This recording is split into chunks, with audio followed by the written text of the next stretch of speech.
Hello বন্ধুরা, আজ আমরা শিখব টাকা এবং পয়সার হিসাব। এখানে পয়সার জায়গায় দেখো, এখানে নিচে আছে ৭৫, উপর আছে ২৫। তাহলে ৭৫ বড় এবং উপরে ২৫ হচ্ছে ছোট। এই জন্য আমরা ২২৫ থেকে ১ আমরা বিয়োগ করব। আর ২৫-এর সাথে ১ টাকা মানে ১০০ পয়সা যোগ করব। করে আমরা যোগ দিয়ে দিলাম ১২৫।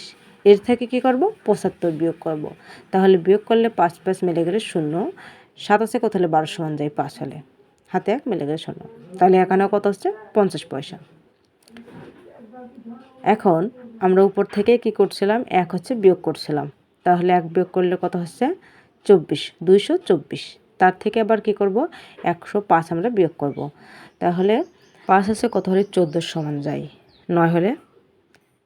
হাতে হচ্ছে কত? ১। ১ আছে কত হলে ২ এর সমান যায় ১ হলে।